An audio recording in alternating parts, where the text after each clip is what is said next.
그의 빛 안에 살면 우리의 갈 길을 인도하신다. 주의 사랑 찬양한다는 그런 성가곡인데요. 유명하죠. 저도 힘들 때 가끔 부르는 성가곡 중에 하나입니다. 참 좋으신 주님하고 이걸 좀 종종 부르는 것 같아요. 우리 성가대 이렇게 예배 때마다 찬송을 하나님께 영광 돌려주시고 시간을 쪼개 연습하시고 하나님께 이렇게 영광 돌리는 우리 성가대에 감사를 드리고요. 우리 하나님도 기쁘게 이 찬송을 받으신 줄 믿습니다. 아멘. 네, 성도 여러분, 2022년 새해가 밝았습니다. 그리고 새해 첫 주일 신년 예배를 우리가 드립니다. 저는 우리 성도 여러분들을 축복하옵기는요, 여러분 2022년도 한 해 동안 주님 안에서 영과 육이 강건하시고 참 평안하며 하나님의 기쁨으로 사시기를 예수님의 이름으로 간절히 축원합니다. 아멘. 예, 옆에 계신 분하고 인사하실까요? 참 잘 오셨습니다. 은혜 많이 받으십시오 하고 인사하시죠. 참 잘 오셨습니다. 은혜 많이 받으십시오. 참 잘 오셨습니다. 네. 네. 새해가 되면 우리가 다짐하는 것들이 많이 있지요. 그것 중에 많이 다짐하지만 이것을 달리 말하면 묵은 해, 작년과는 달리 이렇게 하고 싶다라는 소망입니다. 그 소망은 좀 바꾸고 싶다라는 거죠. 바꾸고자 하는 것은 여러 가지가 있습니다. 물질이 있고요, 사람과의 관계가 있고요, 또 우리 내면의 속성도 바꾸고 싶은 것도 있겠지요. 몇 가지 예를 들어보겠습니다. 새해가 되면 우리 집 분위기를 좀 바꿔서 인테리어를 조금 다르게 한번 환하게 해보고 싶다 하는 것은 환경을 바꾸고 싶은 거예요. 또 새해가 되면 그동안 한 30년 탔는데 낡은 차를 바꾸고 싶다 해서 차를 바꾸고 싶은 사람도 있고요. 진짜 내가 돈이 없어서 그렇지 돈만 많으면 봐봐라 내 얼굴부터 벌써 확 뜯어 고치고 싶다 해서 얼굴을 바꾸고 싶은 사람도 있고, 비키니를 입을 수 있도록 날씬한 몸매로 만들고 싶다 해서 다이어트를 하는 사람은 내 몸을 바꾸고 싶은 거예요. 그것뿐만 아니라 진로를 위해서 학교를 바꾸고 싶다, 아르바이트 자리를 좀 더 돈 많이 주는 대로 바꾸고 싶다 하는 것도 있고요. 새해에는 내가 어떤 친구와 좀 더 가까이 지내고 싶다. 또 새해에는 우리 부모님과 관계가 멀어졌었는데 부모님과 더 친하게 지내는, 부모님과 친밀하게 되는 새해가 되어서 인간관계, 사람과 관계를 좀 바꾸고 싶다 하는 것도 있겠죠. 무엇보다 어떤 우리 성도 중에 한 사람이 쓴 기도 제목입니다. 보고서 빵 터졌는데 좀 심각해졌습니다. 저도 새해 기도 제목 중에 잔소리 좀 안 하게 해주십시오 기도 제목이 있었습니다.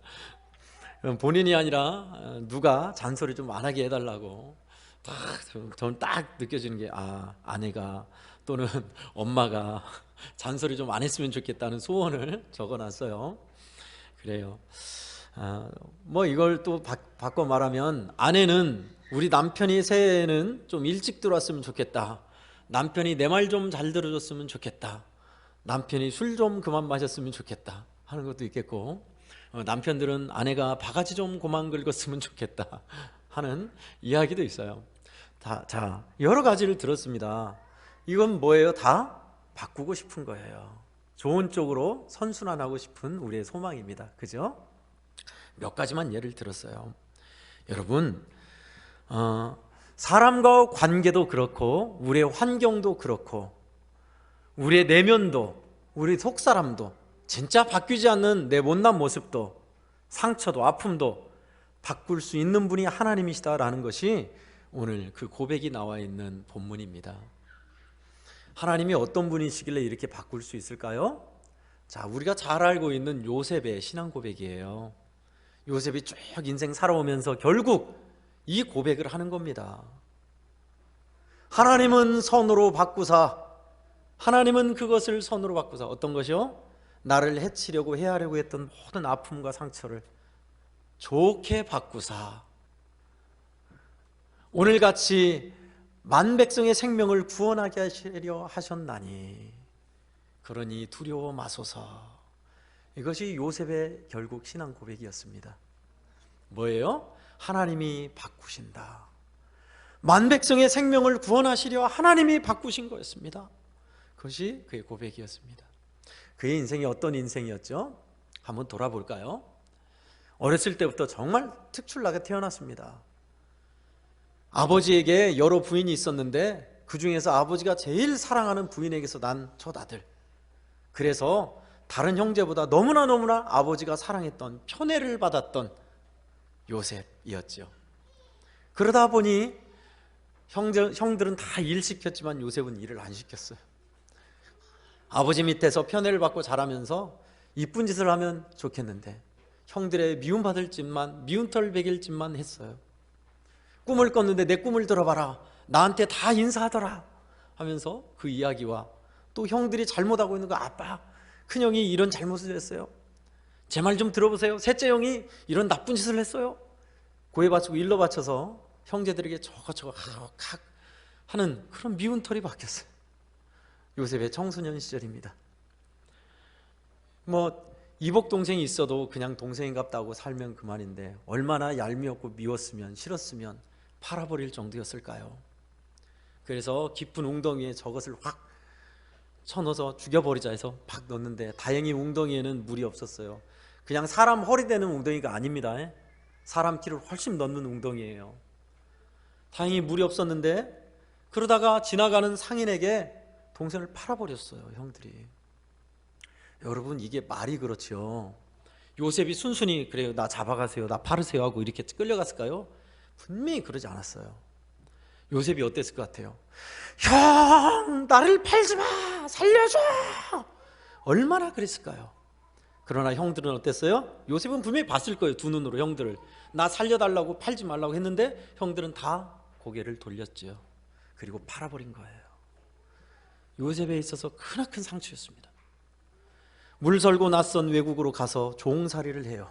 식모살이 아닙니다. 종입니다. 종살이 하면서 매 맞으면 매 맞는 거고 밥 안 주면 굶는 거고 그런 종이에요. 근데 어떻게 살 길이 열린다고 총애를 받았어요. 주인의 총애를 받아서 인정을 받았어요. 이제 사나보다 되나보다 했는데 웬걸요? 주인 마님이 또 불같은 시험으로 유혹을 하네요. 그러면 좋겠죠. 그런데 또 누명까지 씌워서 감옥에 갇혔잖아요. 이제 종에서 더 낮은 신분, 죄수의 신분으로 떨어졌어요. 그 깊은 감옥에서 그렇게 있다가 왕실에서 벌받는 사람들 섬기며 감옥 사무를 받지요. 그러다가 꿈을 해석해줘서 그분들이 나가면 나 좀 이 억울함을 밝혀주십시오 했는데 까맣게 잊어버렸습니다. 아마 제일 요셉의 인생의 밑바닥이었을 거예요. 희망마저 사라져버린. 그러다가 또 그 나라의 최고의 왕인 바로가 꿈을 꿨는데 맞출 사람이 없네요. 근데 때마침 요셉이 천거되어서 꿈을 해석하지요. 7년 풍년, 7년 흉년, 이삭과 그 황소 꿈 해석하잖아요. 그리고 나서 왕과 신하들이 굉장히 이만한 사람이 없다, 꿈도 해석할 뿐만 아니라 합리적 대안까지, 그러니 이렇게 하십시오라고, 이런 성령에 감동받은 사람 인재는 다시 얻을 수 없다 하면서 바로 총리로 등극합니다. 1인지하 만인지상 총리, 최강국의 총리가 된 거예요. 우리식으로 이야기하면 참 요셉의 인생은 두루박 인생 같습니다. 뒤집어졌다, 바르게 됐다, 높아졌다, 낮아졌다. 그 요셉이 총리가 되고 나서 7년 대풍 들고 7년 흉년 들었을 때 이제 형제들이 먹을 걸 가져오잖아요. 사러 오잖아요. 형제들을 알아보고 형들이 달라졌다는 것을 확인하고 자기 정체를 밝혀서 이상가족 상봉하잖아요. 그리고 아버지까지 불러와서 여생을 보냅니다. 이렇게 해피엔딩 하면 좋은데, 그런데 아직 앙금이 남아있어요. 그죠? 요셉의 아버지 야곱이 죽고 나서입니다. 이제 형들이 생각하는 거예요. 요셉이 분명 마음에 담고 있는 형 살려줘 했는데 기어이 팔아버렸던 우리를 이제 아버지도 돌아가셨겠다, 마음껏 원한을 갚을 수 있다 라면서 형들이 두려워한 거예요. 그래서 사람을 보내서 전언을 합니다. 아버지 야곱이 살아계실 때 형제들의 잘못을 용서하라고 비밀리에 유언을 남겼습니다 라고 전해라 거예요. 그런 중요한 유언을 야곱이 딴 사람에게 전했을 리가 없죠. 우리가 봐도 알잖아요. 형들이 꾸민 거라고. 그 이야기를 듣고 요셉이 눈물을 흘려요. 그 눈물의 의미가 뭘까요? 형들이 아직도 이렇게 간사구나 아는 의미가 아니에요. 형들이 아직도 나를 팔아버렸던 것에 대해서 마음 아파하고 죄책감으로 살고 있구나, 그걸 안 거예요. 형들이 그 이야기를 듣고 나서 와서 엎드려서 절합니다. 우리는 당신의 종입니다. 용서하라고 하죠. 그러자 대답한 것이 우리가 읽은 내용이에요. 당신들은 나를 헤아려 했으나 하나님은 그것을 선으로 바꾸사 오늘같이 만 백성의 생명을 구원하려 하시려 하셨나니 그러니 두려워 마소서. 내가 어찌 하나님을 대신하겠습니까? 내가 당신과 당신들의 아들을 다 돌보겠습니다 하고 간곡히 위로하였다. 이 내용입니다. 여러분, 이 마지막 고백에서 여러분은 뭘 느끼시는가요? 요셉의 이 마지막 신앙 고백 말입니다. 오늘 본문에서 우리는 그것을 나누려 합니다. 요셉의 신앙 고백, 지금까지 해왔던 일, 지금까지 벌어졌던 일을 돌아보니 하나님께서 내 인생을 이렇게 기구한 운명 속에서 만백성을 살리시려고 그렇게 하나님이 이끌어 오셨구나, 하나님이 바꿔놓으셨구나 라는 것이 그의 고백입니다. 저는 오늘 본문을 통해서 두 가지 교훈을 나누고자 합니다. 먼저 첫 번째는요, 우리는 하나님의 손길 아래에 있어야 한다라는 것입니다. 여러분, 우리가 염두할 것이 있어요. 누구의 영향을 받느냐, 어떤 사람의 밑에 있는가가 우리에겐 중요합니다. 깡패 밑에서 사는 사람은요, 사람 때리고 괴롭히고 나쁜 짓 하는 것을 배우기 마련이에요. 솜씨 좋은 대목장, 솜씨 좋은 장인 밑에서 자란 사람은 솜씨 좋은 기능사가 되는 겁니다. 마찬가지로 하나님의 손에 붙들리면 하나님께서 쓰시는 고급하고 복된 인생이 되는 것이 당연한 것이죠. 그런데 우리는 하나님의 손에 붙들리기를 싫어해요. 19절에 보니까 요셉이 그들에게 이르되 두려워하지 마소서, 내가 하나님을 대신하리이까. 하나님을 대신하지 않습니다. 나는 하나님이 하자는 대로만 합니다. 두려워 마세요. 그의 신앙의 고백이에요. 하나님의 손에 붙들려 하나님이 하자는 대로만 하는, 하나님의 손 아래에 있는 사람 말입니다. 우리 한국 문화는 뭐 그런 적선 문화가 없습니다만은 그냥 이제 돌아다니면서 한 푼 주십시오 하고 하는 그런 겁니다만은 유럽이나 미국 문화는 적선 문화가 달라요. 내가 이런 제주와 이런 노래를 할 테니 여러분이 감동된 대로 저한테 돈을 주십시오 하고 모자나 깡통을 놓고 뭐 노래를 부른다거나 제주를 부린다거나 하면 사람들이 지나가다가 구경하면서 잘하네 하면 자기가 있는 돈을 놓고 가는 거예요. 잘한다고 하면서. 그게 적선 문화예요. 유럽에 있는 한 적선했던 사람의 이야기입니다. 낡은 바이올린이 있었어요. 낡은 바이올린으로 솜씨는 좋지 않지만 낑낑거리면서 바이올린 연주를 하고 사람들이 적선을 하면 그거로 동전 모은 걸로 먹고 사는 사람이었습니다. 어느 추운 겨울날에 그렇게 바이올린을 연주하는데 그날따라 왜 그렇게 날은 춥고 힘든지 바이올린 줄마저 끊어졌어요. 한 줄로 연주를. 낑낑거리는 소리를 듣고 누가 좋아라 하겠어요. 그냥 다 지나가요. 그렇게 춥게 적선이 안 되고 있는데 어느 노신사가 지나가면서 그게 불쌍했나 봐요. 바이올린 좀 봅시다 하고 바이올린 좀 보자 한 거예요. 그 낡은 줄 끊어진 바이올린을 줬습니다. 하면서 한 줄이지만 낑낑낑 하면서 줄을 조율을 해요. 그리고 한 줄로 바이올린을 켭니다. 징징징징 하면서 고운 음색의 소리가 쫙 퍼져요. 그러자 지나가던 사람이 이게 무슨 소리야 하면서 다 거기서 주목해요. 그리고 굉장히 아름다운 곡이 울려 퍼져요. 사람들이 감동돼서 와 잘한다면서 박수도 치고, 그 노신사가 켜는 바이올린 소리에 사람들이 참 마음의 감동을 받아 큰 돈을 많이 적선했어요.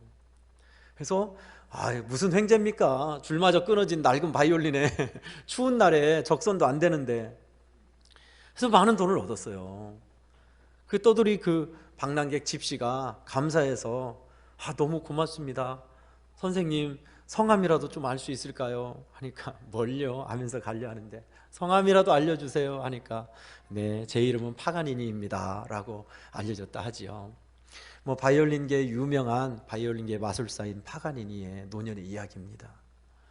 여러분, 이 이야기는요, 낡은 바이올린과 같이 상처 많고 연약하고 부족한 우리가 명연주자이신 하나님 손에 붙들리면 이렇게 귀하게 쓰임받는다는 것을 우리에게 가르쳐주고 있어요. 기나긴 인생 살아오면서 내 인생에 상처투성이요 이룬 것 하나도 없다 한 사람이 있습니까? 노년의 연만한 삶의 자리에 쓸쓸한 삶의 자리를 사는 사람이 있습니까? 나는 이제 아무것도 소망이 없어 라는 분이 계신가요? 아니요. 하나님 손에 붙들리면 값지게 귀하게 복되게 하나님이 바꿔주신다는 겁니다. 아멘. 그분의 손길 아래에 있는 것이 그래서 중요해요. 제가 파가니니 이야기만 했습니다만 성경이 다 그런 얘기하고 있는 거 아시죠? 모세 보세요. 혈기 있고 왕자 신분이었을 때 지가 잘났다고 이스라엘 백성 그때 구원해 보려 했지만 안 됐잖아요. 살인만 했잖아요.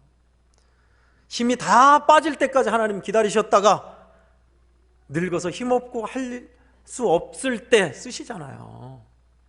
하나님 손에 붙들려 그렇게 쓰신 겁니다. 여호수아는요, 전쟁의 경험 전무예요. 지도자 수업 받지 않았어요. 모세 시종으로 모세가 필요한 거 갖다 주고 모세 말만 듣는 사람이었습니다. 민족의 지도자로 백전백승의 전쟁의 신으로 강하고 담대히 하나님 손에 붙들려 의지하며 강하고 담대히 나갔더니 하나님이 그렇게 하셨어요. 너무 많습니다. 다윗도 그러고요, 다니엘도 그래요, 사무엘도 그러고요. 그들은 다 전체가 하나님 손에 붙들렸더니 하나님 손 아래에 있었더니 그렇게 되었어요. 하물며 우리겠습니까, 여러분?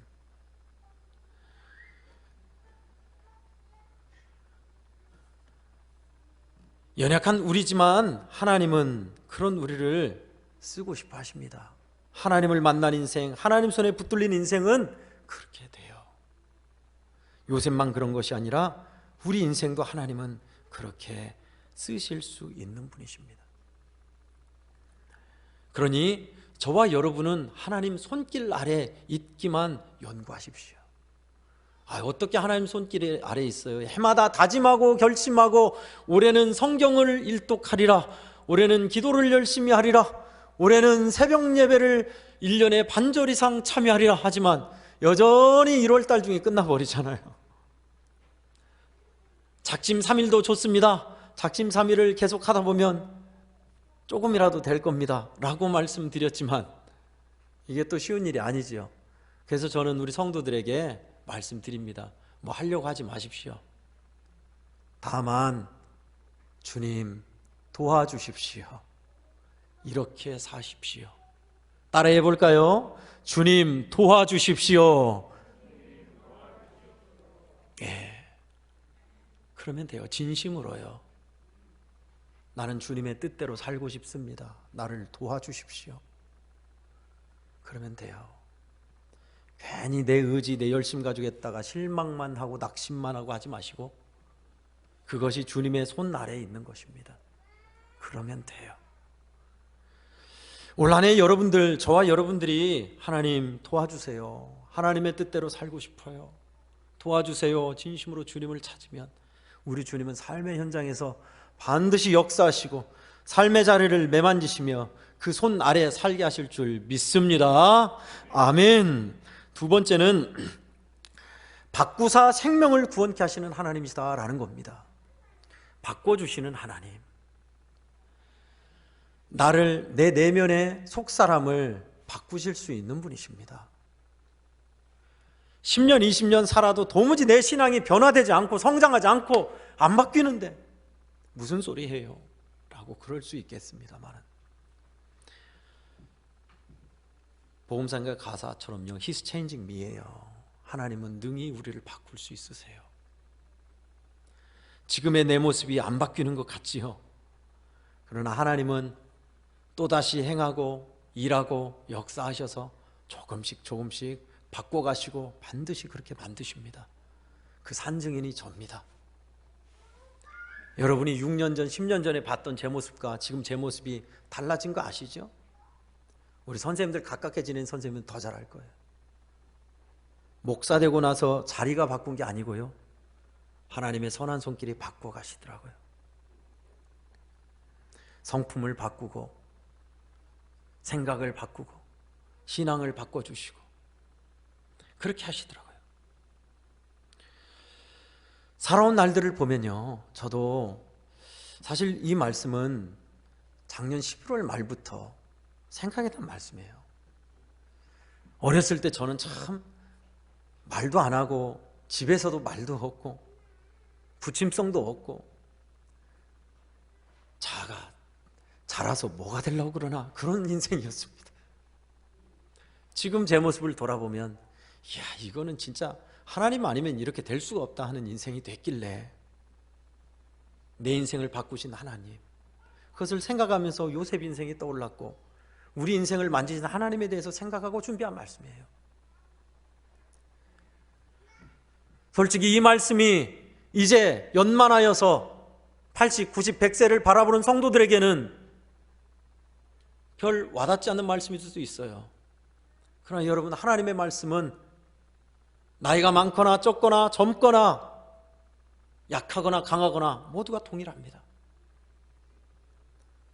인생의 말미에 어쩌면 더 이 말씀이 필요한지 몰라요.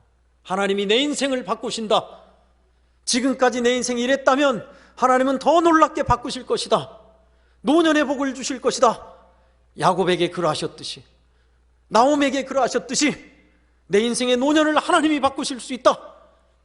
그래요, 하나님은 바꿀 수 있어요. 소시적에 내가 참 잘 나갔었는데, 아니요, 잊어버리십시오. 우리의 인생은 처음보다 나중에 더 좋아지셔야 돼요. 하나님은 그렇게 하시는 분이세요. 여러분의 인생이 처음보다 나중에 더 좋으셔야 돼요. 신앙도 그렇고요, 믿음도 그렇고요, 인생도 그렇습니다. 나중에 더 좋으셔야 돼요. 하나님은 그렇게 바꾸시는 분이십니다. 전주에 있는 팔복동이라는 데가 있습니다. 제가 익산에 좀 있어서 아는 곳인데, 전주의 외곽 쪽에 있는 공단이 많이 있는 곳입니다. 물론 잘 사는 지역은 아니에요. 그곳에서 목회하는 한 분이 새롭게 하셔서 간증이 나오셨더라고요. 조강훈 목사님이라는 분이 간증을 나오셨어요. 순창 지역 출신인데 순창 산골에서 살다가 판자촌에서 살다가 집이 뜯겨서 아주 허름한 텐트 생활을 하고 너무너무 집이 가난해서 남의 집에 유숙하기도 하고 굶기도 하고, 그래서 폐병도 걸리고 제대로 공부도 못하고 그런 인생이었어요. 그런 인생이 하나님을 은혜로 말미암아 하나님을 만나고 겨우겨우 목회를 하면서 이제 목양의 길에 들어서요. 그러면서 시작한 목회 중에 하나가 전주 팔복동에 교회를 세우고 목회를 해요. 이제 팔복동은 지금은 어쩐지 모르겠습니다만은 잘 사는 곳이 아니에요. 장애우도 있고 못 사는 곳이에요. 그곳에서 목회를 하면서 성도들이 너무너무 가난하고 힘든데 신방을 가면 목사님 이런 누추한 곳 가져오시다니 하면서 그런 얘기를 많이 한대요. 근데 사실은 저도 집이 뜯겨서 가만히 꺼죽에서 살았고 텐트에서 살았던 사람이었습니다. 굶었고 병들었고 그런 시절을 보냈습니다 하면 성도들이 놀란대요. 그리고 참 마음을 열고 더 가까워진대요. 그러면서 고백하더라고요.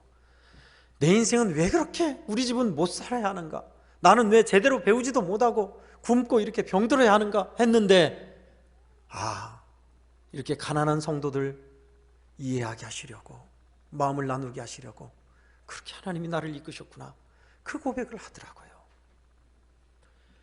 여러분, 하나님의 일은요, 하나님 손 안에 있으면은 그저 그런 일이 없어요. 다 합력해서 손을 이루게끔 하나님이 바꿔놓으세요. 그 하나님의 섭리는 측량할 수가 없습니다. 우리 머리로 헤아릴 수가 없어요. 요셉의 인생을 보면 이 드라마도 이런 드라마가 없잖아요. 지극한 아버지의 사랑을 받아서 아버지의 귀염둥이였다가 팔려나간 신분에 종살이 하다가 죄인 되었다가 총리 되었다가 이상가족 만났다가 아버지를 보내고 형제간에 또 화해를 하고, 하나님이 어떤 분이신가? 하나님은 그것을 선으로 바꾸사 오늘같이 만백성의 생명을 구원하려 하셨나니. 그렇습니다. 여러분, 하나님의 손 아래에 있는 것과요, 그리고 하나님이 바꾸시는 분이라는 것을 기억하며 사는 것이 중요합니다.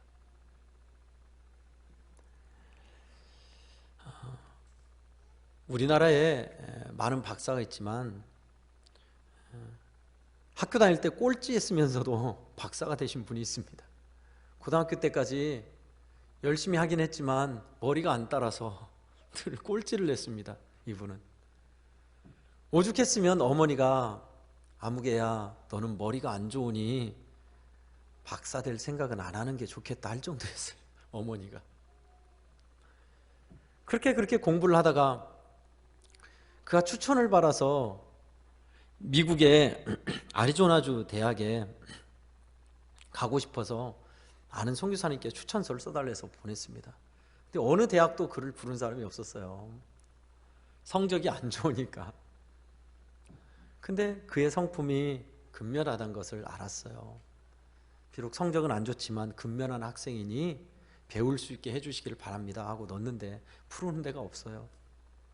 근데 아리조나 대학에서 회신이 왔어요. 아무개 씨, 우리 대학에서는 당신을 받아줄 수가 없는데 딱 한 명 교수가 당신을 받아줄 수 있다 합니다.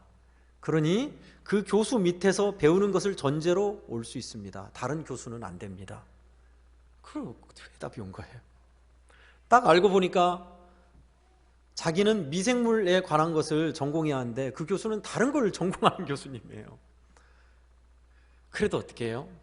이분이 배우고 싶어서 갔답니다. 물설고 낯선 곳으로 가서 열심히 배우는데 그 당시에는 에이즈가 연구 분야가 아니었어요. 이제 시작된 분야였어요. 에이즈를 연구하는 박사님이셨어요. 미생물에서 에이즈 연구로. 그래가지고 용케 그것을 에이즈 연구에 같이 하면서 배워가지고 한국에서 첫 번째 에이즈에 관한 면역학의 박사가 된 거예요. 그러면서 또 많은 사람들에게 알려져서 이 사람 저 사람 연결이 되어 스탠포드 대학에 또 가서 공부를 하게 되고, 스탠포드 대학에서 저명한 국회의원, 사업가, 유명한 노벨상 탄 사람들을 다 만났다는 거예요. 거기서 배워가지고 또 교수가 되어서 콩국대 교수가 되시고, 사업에 관한 것도 함께 할 수 있는 일이 있어서 사업을 돕는 일을 했더니 사업이 대성공해서 센트리움 아시죠? 그 회사 키우는데 일조를 하시고, 하나님이 그 인생을 정말 알 수 없게 몰아가셔서 지금은 뭐가 될게요? 우리가 후원하는 월드비전 회장님이 되셨어요. 조명환 장로님, 조명환 박사님 이야기입니다. 꼴찌 박사 이야기. 근데 이분이요, 그렇게 꼴찌를 나고 가난하게 살았는데 45년 동안 그를 도운 한 사람이 있었습니다. 에드가 넬슨이라는, 매달 15달러를 그에게 붙여줬던 미국의 모르는 여인. 그래서 궁금했대요. 미국 가서 나에게, 가난했던 나에게 매달 15달러를 붙여주면서 God bless you, trust his love, I pray for you. 하나님은 너를 사랑해, 그분의 사랑을 신뢰해라, 나는 너를 위해 기도하고 있다. 늘 그 얘기를 해줬대요. 누군가 궁금했대요. 가서 보니 잘 사는 분이 아니에요. 우리식으로 이야기하면 마트에서 계산하시는 알바생같이 점원으로 일하신 분이에요. 근데 45년 동안 자기를 도우신 거예요. 지금도 월드비전은 이런 일을 하고 있습니다. 우리 교회도 돕고 있죠. 월드비전 회장이 되셨어요. 그 15달러 도움을 받던 소년이, 꼴찌 소년이 박사가 되고 월드비전의 회장이 됐어요. 조명환 박사님 이야기입니다. 장로님이세요. 여러분, 우리 인생을 하나님이 이렇게 바꾸십니다. 그분의 사랑을 믿고 그분의 손길 아래 있다면 하나님 바꾸시는 거예요. 자, 여러분, 새벽에도 말씀을 드렸습니다. 하나님의 손길 아래, 하나님의 손에 붙들려 살면 우리의 당장의 현실이 어떻게 될까요? 광야 생활을 하게 됩니다. 불구덩이에 들어가게 됩니다. 사자우리에 들어가게 됩니다. 그게 하나님 손에 붙들린 현실이에요. 근데 결과는 어떻죠? 광야에서 하나님께서 놀라운 은총으로 지켜주시는 축복을 맛보게 되고, 불 속에 들어갔지만 더 높은 자리에, 영광스러운 자리에 올라가게 되고, 사자굴에서도 지키시는 은혜를 체험하며 높으신 하나님을 만 백성이 알게 하는 역사를 이루시는 하나님이십니다. 아멘. 바꾸시는 하나님이에요. 여러분, 여러분이 믿는 하나님은 어떤 하나님이십니까? 전혀 영향가 없는 하나님이요? 힘 못 쓰는 하나님이요? 내 인생을 하나도 변화시키지 못하고 내 인생에 별 영향을 못 미치는 분이요? 우리 하나님은 그런 죽은 하나님 아니시죠. 어떻게 하면요? 그래서 저는 우리 성도들에게 해마다 올해는 이것만 해라 하십시다. 올해는 작심 3일도 좋으니 기도를 어떻게 하십시다. 이렇게 하십시다라고 말했어요. 뭐를 하자는 것보다요, 우린 주님 손에 붙들리기를 주님 도와주십시오. 고백하는 것. 오늘 말씀처럼 하나님은 그것을 선으로 바꾸시는 하나님이란 걸 기억하며 사는 것. 이건 알 수 있잖아요. 땀 흘리고 피땀 흘리고 고생하는 거 아니니까. 하나님, 저 하나님의 뜻대로 하나님 손에 붙들려 살고 싶어요. 하나님 도와주세요. 이거 할 수 있잖아요. 하나님은 바꾸실 수 있어. 전능하신 나의 주 하나님은 나의 이 형국과 이 상황을 복되게 바꾸실 수 있어. 하나님을 기억한 사람. 송구영신 때도 말씀드렸습니다. 내가 받은 은혜, 하나님의 교훈, 주님을 바라보고 기억하는 것, 그건 할 수 있어요. 우리는 피땀 흘려서 막 고행을 하거나 소나무불을 뽑거나 며칠 금식을 하거나 그거 아니어도 좋아요. 하나님은 충분히 그렇게 하실 수 있어요. 바꿀 수 있어요. 바꿔주시는 하나님. 특별히 우리 청년 젊은이 여러분, 앞으로 앞날이 창창한 우리 아이들과 청소년, 청년, 젊은이 여러분, 하나님이 우리 인생을 얼마나 놀랍게 바꾸실지 기대가 되지 않습니까? 내 인생 빨리빨리 살다가 어른이 돼서 알바하면서 원 없이 게임만 했으면 좋겠다. 아니요. 하나님은 그렇게 단순하게 그렇게 우리 인생을 가만히 내버려 두지 않습니다. 얼마나 놀랍게 훌륭하게 만드시는데요. 장년 여러분, 노년 여러분도 마찬가지입니다. 하나님은 우리 인생을 바꿀 수 있어요. 복되게, 더 좋게, 처음보다 나중에 더 복스럽게 하나님은 그렇게 하실 수 있어요. 그러니 어떻게 하자고요? 주여 도와주시옵소서. 우리 주님을 기억합니다. 손으로 바꾸실 주님을 믿습니다. 그거면 돼요.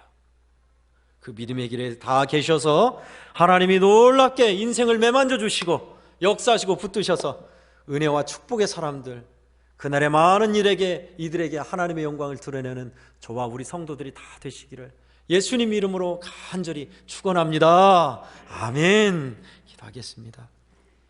성도 여러분, 오늘 들은 이 말씀 가지고 우리 잠깐 기도하십시다. 하나님, 지금껏 살아온 내 인생 아시지요? 상처 많은 인생, 줄 끊어진 바이올린, 낡은 바이올린 같은 내 인생 하나님 손에 붙들리기 원합니다. 하나님이 그렇게 인도해 주시옵소서.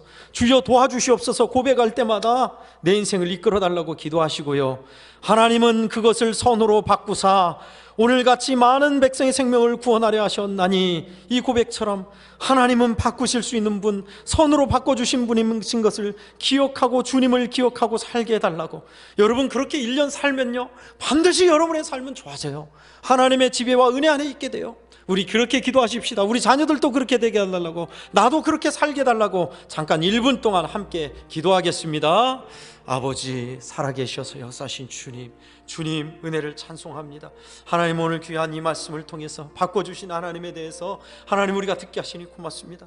하나님 이 말씀을 받은 우리 성도들 마음에 주님 감동해 주시고 역사해 주셔서 하나님 해마다 연초가 되면 다짐하지만 작심삼일로 끝나는 이들에게 특별히 하나님 아버지 수년을 수십 년을 믿었지만 변화가 없고 삶의 하나님 소망이 사라져버린 이들에게 주님 이 말씀으로 역사해 주시옵소서. 하나님은 살아계신 분, 하나님의 손길 아래 붙들리면 놀라우신 은혜로 붙잡아 주시고 우리를 쓰시는 분, 또한 하나님은 손으로 바꾸사 하나님 생명구원의 역사를 이루시는 분이신 것을 알게 하소서. 다른 것 없습니다. 저희들 하나님 올 한 해 주여 도와주시옵소서. 주여 도와주시옵소서. 이 마음으로 살기를 원합니다. 주여 뿐만 아니라 주님, 손으로 바꾸시는 주님을 기억합니다. 주님을 바라봅니다. 우리 고백하며 살게 해주시옵소서. 그렇게 살아가는 성도들에게 성령이여 뜨겁게 역사하시고 우리 주님만 바라보며 믿음의 길을 걸어가는 저희들 되어 하나님의 영광을 드러내고 많은 이들에게 주 예수님을 보여주며 길을 잃은 이들에게 예수님의 자리로 주님께로 안내할 수 있는 우리가 되게 하소서. 주여 간절히 원합니다. 주여 감사하신 주님, 귀한 말씀을 통해 은혜 주시니 고맙습니다. 하나님 아버지, 자라나는 우리 아이들이나 청소년들, 청년들, 젊은이들, 장년, 노년에 이르기까지 이 귀한 말씀으로 은혜 주시니 고맙습니다. 하나님은 우리 인생을 매만지시는 분, 하나님은 놀라운 은혜의 손길로 우리를 복되게 하시는 분이심을 믿사옵니다. 주여 삶의 현장에서 늘 고백하게 하소서. 주여 도와주시옵소서. 그래야 하나님의 도우심과 은혜를 입어 사는 저희들 되게 하시고 하나님이 내 인생을 얼마나 복되게 빛나게 빚으시는가를 보게 하사 저희들도 요셉처럼 고백하게 하여 주옵소서. 주 예수님의 이름으로 간절히 축복하며 기도하옵나이다. 아멘.